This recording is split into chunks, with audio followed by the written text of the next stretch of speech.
গ্রিনল্যান্ডের কি স্বাধীন হওয়া উচিত, নাকি ডেনমার্কের ছায়াতলে থাকাই তাদের জন্য নিরাপদ?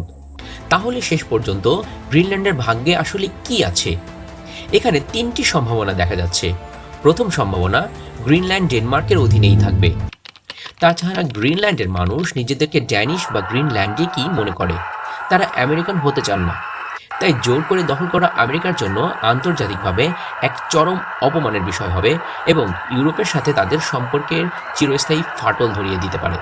এখন সবচেয়ে বড় যে প্রশ্ন তা হলো, আমেরিকা কি জোর করে গ্রিনল্যান্ডকে দখল করতে পারবে? 2026 সালের শুরু থেকেই সারা বিশ্বের নজর এখন উত্তরের বিশাল এক বরফের রাজ্য গ্রিনল্যান্ডের দিকে। প্রেসিডেন্ট ডোনাল্ড ট্রাম্প যখন আবারও হোয়াইট হাউসে আসলেন, তখন থেকেই তার অন্যতম বড় লক্ষ্য হয়ে দাঁড়িয়েছে এই দ্বীপটি। শুধু তাই নয়, গ্রিনল্যান্ড নিয়ে ডেনমার্ক এবং ইউরোপের সাথে আমেরিকার এক চরম উত্তেজনা সৃষ্টি হয়েছে। In words you might understand. Mr. President, golf. আজকের ভিডিওতে আমরা খুব সহজ ভাষায় বোঝার চেষ্টা করব কেন হঠাৎ করেই গ্রিনল্যান্ড নিয়ে এত মাতামাতি, কেন ট্রাম্প এটি কিনতে বা দখল করতে চাইছেন, আর ইউরোপই বা কেন এতে বাধা দিচ্ছে। চলুন আজকের গল্প শুরু করা যাক।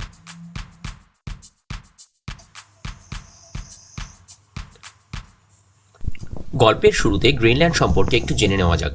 গ্রিনল্যান্ড উত্তর আটলান্টিক এবং আর্কটিক মহাসাগরের মাঝে অবস্থিত পৃথিবীর বৃহত্তম একটি দ্বীপ।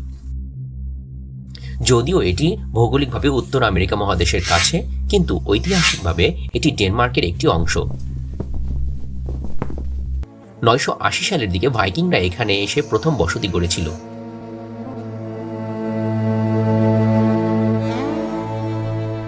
যদিও ভাইকিংদের সেই দল পরবর্তীতে এই দেশ ছেড়ে চলে যায়। বর্তমানে গ্রিনল্যান্ডের অধিবাসীদের মধ্যে 90% মানুষই আদিবাসী ইনুইট সম্প্রদায়ের।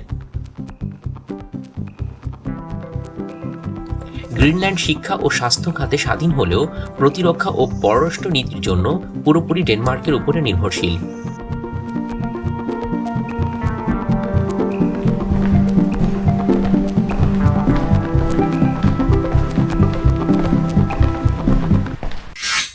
দেশটি 1814 সালে সরাসরি ডেনমার্কের উপনিবেশ থেকে পরবর্তীতে 1953 সালে ডেনমার্কের একটি কাউন্টিতে রূপান্তরিত হয় এবং বর্তমানে এটি ডেনমার্কের অধীনে একটি স্বায়ত্তশাসিত অঞ্চল। অর্থাৎ গ্রিনল্যান্ডের নিজস্ব যে সরকার আছে, তারা নিজেদের অভ্যন্তরীণ সব সিদ্ধান্ত নিতে পারলেও প্রতিরক্ষা ও পররাষ্ট্র নীতির মতো বড় বিষয়গুলো ডেনমার্ক দেখাশোনা করে। তবে মজার ব্যাপার হলো, দ্বিতীয় বিশ্বযুদ্ধের সময় থেকেই আমেরিকা এখানে একটি বিশাল সামরিক ঘাঁটি তৈরি করে রেখেছে, যার নাম থুলে ইয়ারবে। এখন প্রশ্ন আসতে পারে, একটা বরফে ঢাকা জনশূন্য দ্বীপে আমেরিকা আর কি চায়, যেখানে 81% এলাকা সম্পূর্ণ বরফে ঢাকা? প্রথম কারণ, জলবায়ু পরিবর্তনের কারণে আর্কটিক অঞ্চলের বরফ গলে যাচ্ছে। ফলে গ্রিনল্যান্ডের নিচে থাকা বিশাল খনিজ সম্পদের ভাণ্ডার এখন উত্তরণের নাগালে চলে এসেছে। এখানে কয়েক ট্রিলিয়ন ডলার মূল্যের বিরল খনিজ বা রিয়েল আর্থ এলিমেন্টস, সোনা, লোহা এবং প্রচুর পরিমাণে তেল ও গ্যাস রয়েছে। দ্বিতীয় কারণ, এর ভৌগোলিক অবস্থান। উত্তর মেরু দিয়ে রাশিয়া বা চীন যদি কখনো আমেরিকাকে আক্রমণ করতে চায়, গ্রিনল্যান্ড তখন হবে আমেরিকার প্রথম প্রতিরক্ষা প্রাচীর। এক কথায়, যে রাষ্ট্র গ্রিনল্যান্ডকে নিয়ন্ত্রণ করবে, সেই পুরো আর্কটিক অঞ্চলের রাজা হয়ে যাবে।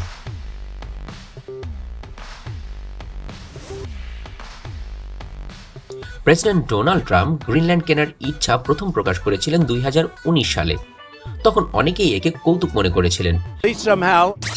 President Trump has expressed interest in buying the world's largest island. And I guess when he first raised it, people thought he was joking. He said, "Can we buy Greenland?" Denmark essentially owns it, so the concept came up, and I said certainly strategically it's interesting. Essentially, it's a large real estate deal. A lot of things could be done, but we'll talk to them a little bit. কিন্তু 2026 সালে ফিরে এসে তিনি একে একটি serious মিশনে পরিণত করেছেন। Because when we own it, we defend it. Right now, we are going to do something on Greenland, whether they like it or not. We'll take over Greenland, and we're not going to have Russia or China as a neighbor. I would like to make a deal, the easy way. But if we don't do it the easy way, we're going to do it the hard way.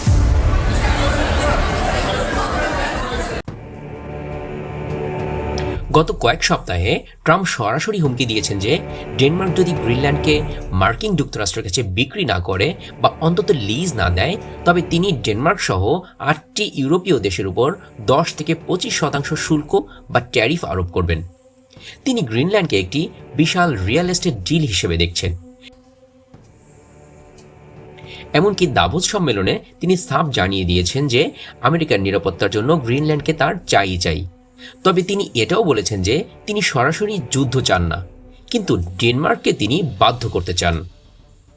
এখন সবচেয়ে বড় যে প্রশ্ন তা হলো, America কি জোর করে গ্রিনল্যান্ডকে দখল করতে পারবে? সামরিক দিক থেকে চিন্তা করলে ডেনমার্কের তুলনায় আমেরিকা অনেক বেশি শক্তিশালী, কিন্তু আন্তর্জাতিক আইন অনুযায়ী একটি স্বাধীন বা স্বায়ত্তশাসিত দেশ অন্য কোনো দেশের ভূখণ্ড এভাবে দখল করতে পারে না। ট্রাম্প যদি সামরিক শক্তি প্রয়োগ করেন তবে ন্যাটো তার অস্তিত্ব সংকটে পড়ে যাবে, কারণ ডেনমার্ক ন্যাটোর একটি সদস্য রাষ্ট্র। এক সদস্য রাষ্ট্র যদি অন্য কোনো সদস্য রাষ্ট্রকে আক্রমণ করে তবে পুরো জোটই ভেঙে পড়ার সম্ভাবনা তৈরি হবে। তাছাড়া গ্রিনল্যান্ডের মানুষ নিজেদেরকে ড্যানিশ বা গ্রিনল্যান্ডে কি মনে করে, তারা আমেরিকান হতে চান না। তাই জোর করে দখল করা আমেরিকার জন্য আন্তর্জাতিকভাবে এক চরম অপমানের বিষয় হবে এবং ইউরোপের সাথে তাদের সম্পর্কের চিরস্থায়ী ফাটল ধরিয়ে দিতে পারে। ইউরোপের দেশগুলো কিন্তু চুপ করে বসে নেই। ডেনমার্ক বারবার বলছে গ্রিনল্যান্ড বিক্রির জন্য নয়, কিন্তু আমেরিকার মতো বড় শক্তির সাথে বাণিজ্য যুদ্ধ করাটাও তাদের জন্য বেশ কঠিন। তাই গত 20 জানুয়ারি 2026-এ সুইজারল্যান্ডের দাভোসে একটি বড় ঘটনা ঘটে গেছে। ইউরোপীয় নেতারা এবং ন্যাটোর প্রধান মার্ক রুট প্রেসিডেন্ট ট্রাম্পের সাথে একটি ভবিষ্যৎ রূপরেখা বা ফ্রেমওয়ার্ক তৈরি করেছেন।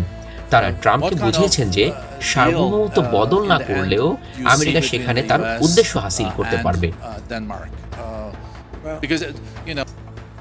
ইউরোপীয় দেশগুলো আমেরিকাকে সেখানে আরও বেশি সামরিক ঘাঁটি তৈরির সুযোগ দিতে রাজি হয়েছে এবং খনিজ সম্পদ উত্তোলনে আমেরিকান কোম্পানিগুলোকে অগ্রাধিকার দেওয়ার প্রতিশ্রুতি দিয়েছে। মূলত আমেরিকা যাতে গ্রিনল্যান্ড দখল না করে সেজন্য ইউরোপীয় নেতারা তাকে কিছু বাণিজ্যিক ও সামরিক সুবিধা দেওয়ার মাধ্যমে ম্যানেজ করার চেষ্টা করেছেন। তাহলে শেষ পর্যন্ত গ্রিনল্যান্ডের ভাগ্যে আসলে কি আছে? এখানে 3টি সম্ভাবনা দেখা যাচ্ছে। প্রথম সম্ভাবনা, গ্রিনল্যান্ড ডেনমার্কের অধীনেই থাকবে, কিন্তু সেখানে আমেরিকার সামরিক ও বাণিজ্যিক নিয়ন্ত্রণ অনেক বেড়ে যাবে।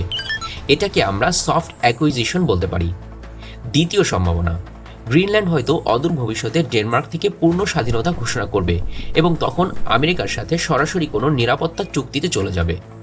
তৃতীয় সম্ভাবনা, যদি ট্রাম্প তার জিদ বজায় রাখেন তবে হয়তো আমরা উত্তর আটলান্টিকে একটি দীর্ঘস্থায়ী রাজনৈতিক অস্থিরতা দেখব। তবে একটা বিষয় নিশ্চিত, গ্রিনল্যান্ডের সেই শান্ত দিনগুলো বোধহয় শেষ হয়ে গেছে। এখন এটি বিশ্ব রাজনীতির দাবার গুটিতে পরিণত হয়েছে। এদিকে আমরা দেখতে পাই যে গ্রিনল্যান্ডের মানুষদের মধ্যে ইদানিং পূর্ণ স্বাধীনতার দাবি বেশ জোরালো। অর্থাৎ তারা আমেরিকার সাথে তো নয়ই, বরং তারা ডেনমার্ক থেকেও আলাদা হতে চায় এবং একটি নতুন সার্বভৌম দেশ হতে চায়। আর এখানেই দেখা দিয়েছে একটা বড় প্রশ্ন, গ্রিনল্যান্ড স্বাধীন হলে কি বেশি নিরাপদ হবে নাকি ডেনমার্কের অধীনে থাকলে? বিশ্লেষকদের ধারণা, গ্রিনল্যান্ড যদি আজ স্বাধীন হয়ে যায় তবে মাত্র 56,000 মানুষের এই দেশ আমেরিকার বিশাল চাপের মুখে একা হয়ে পড়বে। গ্রিনল্যান্ডের জন্য ডেনমার্ক বড় একটি রাজনৈতিক ঢাল হিসেবে কাজ করছে। ডেনমার্কের অধীনে আছে বলেই গ্রিনল্যান্ড আজ ইউরোপীয় ইউনিয়ন এবং ন্যাটোর সরাসরি সুরক্ষা পাচ্ছে। ডেনমার্কের হাত ছেড়ে দিলেই হয়তো গ্রিনল্যান্ড খুব সহজেই আমেরিকার 51তম অঙ্গরাজ্য হওয়ার ঝুঁকিতে পড়ে যাবে। গ্রিনল্যান্ড দেখতে কেবল একটি সাদা বরফের দ্বীপ হলেও এটি বর্তমান ও ভবিষ্যতের বিশ্ব রাজনীতির সবচেয়ে গুরুত্বপূর্ণ অংশ। একদিকে স্বাধীনতার আকাঙ্ক্ষা, অন্যদিকে দুই পরাশক্তির টানাপোড়েন। আদিবাসীদের হাতে থাকা এই ভূখণ্ড কি পারবে নিজেদের সার্বভৌমত্ব রক্ষা করতে, নাকি শেষ পর্যন্ত আমেরিকার চাপে এর মানচিত্র বদলে যাবে? ইউরোপীয় নেতারা বর্তমানে ট্রাম্পকে সামরিক ও বাণিজ্যিক কিছু সুবিধা দিয়ে ম্যানেজ করার চেষ্টা করছেন যাতে যুদ্ধ বা সরাসরি দখল এড়ানো যায়। কিন্তু ট্রাম্পের মতো একরোখা নেতার সামনে ডেনমার্ক কতদিন এই রাজনৈতিক ঢাল বজায় রাখতে পারবে সেটাই এখন দেখার বিষয়। আপনার কি মনে হয়, গ্রিনল্যান্ডের কি স্বাধীন হওয়া উচিত নাকি ডেনমার্কের ছায়াতলে থাকাই তাদের জন্য নিরাপদ? আপনাদের মন্তব্যগুলো কমেন্ট বক্সে জানাতে পারেন। তো আজ এই পর্যন্তই। ভালো থাকবেন, সুস্থ থাকবেন। দেখা হবে পরের ভিডিওতে। আমাদের পাশে থাকার জন্য সবাইকে অসংখ্য ধন্যবাদ। We need Greenland for national security and international security. So I think we'll go as far as we have to go. We need Greenland, and the world needs us to have Greenland. In words you might understand. Mr. President, off.